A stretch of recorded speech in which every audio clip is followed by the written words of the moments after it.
Ang paghahanda sa posibleng epekto ng sama ng panahon, patuloy na nakaalerto ang Batanes Police Provincial Office upang tiyakin ang kaligtasan ng mga residente sa lalawigan. Ang report mula kay Patrolwoman Richelle Ledesma.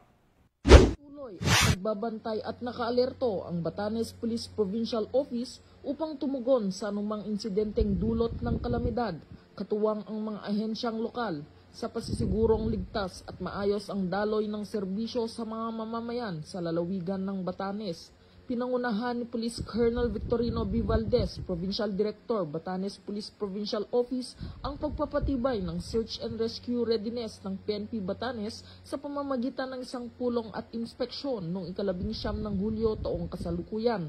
Dahil sa masusing paghahanda at koordinasyon, matagumpay na naisakatuparan ang mga disaster response activities mula sa road clearing operation upang alisin ang mga debris mula sa rockfall hanggang sa bayanihan work sa pag-alis ng mga bangka sa dalampasigan.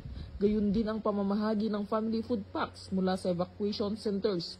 Samantala, patuloy ang pambansang pulisya sa pagpapaigting ng kahandaan at mabilis na pagtugon sa mga kalamidad upang agad na makapagbigay ng proteksyon, tulong at serbisyo sa mga mamamayan na apektado ng sakuna.